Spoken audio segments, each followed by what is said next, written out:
Bonjour à tous les amis et bienvenue dans la chaîne YouTube Les Trotteurs ma passion. On se retrouve pour le premier quintet du week-end sur l'hippodrome de Clairefontaine. Comme d'habitude, on revient brièvement sur les résultats de la veille. Alors vous avez vu, le Grand National du Trot Paris Turf de Saint-Malo, même délocalisé sur l'hippodrome de Pornichet, nous porte chance. Les dernières éditions, c'est 2 quintets dans l'ordre en 5 et un beau désordre hier soir avec la surprise, le cheval de Bijon que je pense pour une 5e place à 30 ou 40 euros. Bon, il fait afficher un 52 euros. Il casse certains jeux, mais pas les notes, donc c'est très bien. Un course par course plutôt correct. Les jeux simples ont plutôt bien marché. Donc, une belle journée dans l'ensemble. C'est superbe.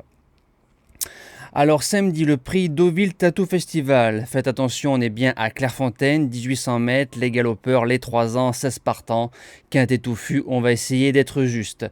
En tête de liste, le numéro 5, Everman.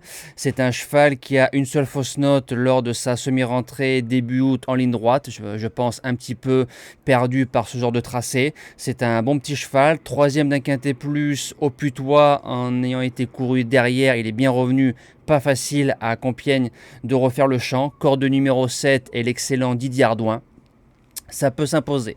L'opposition viendra d'une découverte, le numéro 11, le Hulme. Alors il a fait une semi-rentrée folle à Mont-de-Marsan, dernier dans le tournant final. Il a refait le champ, pas facile sur ce genre de tracé coulant. C'est un cheval qui a fait l'arrivée d'handicap à 2 ans pour un premier quintet placé en 36 de valeur. C'est un cheval qui peut jouer le podium. J'ai bien aimé sa semi-rentrée. Premier outsider, le numéro 3, Final Gesture. Alors m'a un petit peu étonné parce que lors de son premier quintet, je l'avais placé 6e ou 7e vraiment pour une petite place. La jument a bien couru le 26 juillet, 3e à Compiègne. Elle fait les 2 cordes, elle n'aura qu'à répéter cette valeur-là. Je ne l'ai pas mis 2e base parce qu'elle a pêché la corde 14. Elle aurait pêché une corde meilleure, je l'aurais placé 2e base. Avec la corde 14, il faudra composer. Mais il y a l'excellent Michael Barzalona dessus, j'y compte. Deuxième outsider, le numéro 14, Red Crazy. Alors 6e à Paray-Longchamp pour son premier quintet, sans trop d'ambition, il a bien couru. Le deuxième, je l'avais mis base gagnante, corde 15. On n'a pas voulu lui faire mal. Christophe Soumillon a été très gentil ce jour-là.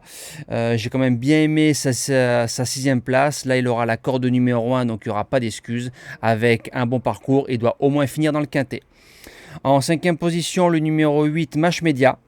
Alors le 1er juillet, sur cette piste-là, c'est la note. Je pense que le cheval aurait lutté pour la victoire face à des chevaux en 41 ou 43 de valeur. N'a jamais vu le jour côté corde, donc c'était pas mal. Ensuite, 3e à Châteaubriand, le cheval a répété. Soumillon qui est dessus, je pense qu'il a eu le choix des montes. C'est un indice de confiance.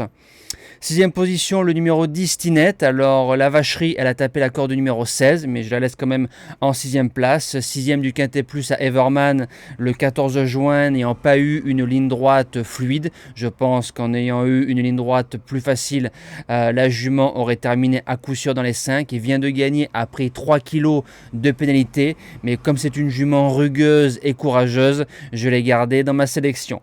7e place, le numéro 1, Prétexte. A battu mi-avril des chevaux comme Scottish Anthem, Hollywood African, Lady Pink. Donc c'est des chevaux qui ont fait l'arrivée de quintet ou qui ont fait des belles valeurs de quintet comme Lady Pink. En 42 valeurs, faut voir, mais je pense que le cheval a la qualité pour réussir. Un seul handicap couru, une victoire sur l'hippodrome du Val d'Or, je le garde. Et je termine avec le numéro 7, Dr Ron, qui peut venir casser des jeux. Rentrée gagnante à Tarbes de 8 mois, pas un coup sur les fesses, donc ça moi j'aime bien. Le tandem Gavilan-Guillemin dans les quintets, il faut faire attention, ça peut casser des jeux à belle cote. 5 sur 5 en piste allant de 1400 à 2100 mètres. Si ça veut se révéler à ce niveau-là, ça peut faire afficher une belle cote. Voilà. Alors du côté des news hippiques, je ne vais pas vous mettre que la ligne droite du GNT de Pornichet. On va retracer la course dans les meilleurs moments en suivant notre cheval du jour Fairplay d'Urzy à 15 € qui a affiché 3,9 placés pour les joueurs en dur.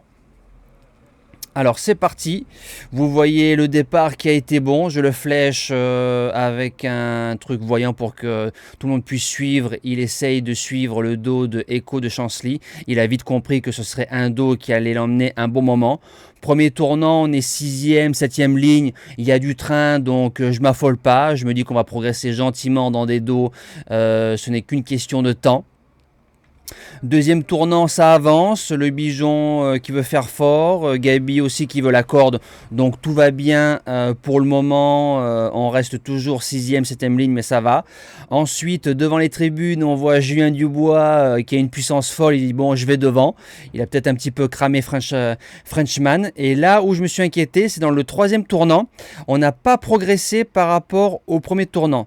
Alors je me dis là, il faut que le wagon 3 commence à se former, parce que je m'inquiète sur nos tickets, ça va pas le faire. Et du coup, le wagon de 3 se forme. Momote qui envoie la puissance avec Fakir de Mai. Félicitations pour cette belle victoire du cheval et du driver. Et là, je me dis que le wagon progresse et qu'on va jouer la place dans les 3. Et dans le tournant final, on se retrouve en 5e épaisseur. Alex lui demande le maximum. Il était à 50% de ses moyens. Fairplay d'Urzy, il repique en dedans. L'objectif était bien évidemment le podium, la gagne aurait été mieux, mais une place à 3,9 c'est pas mal. Voilà, nous on se dit à demain, j'espère que ce débrief là vous a plu, passez une bonne fin de semaine, au revoir.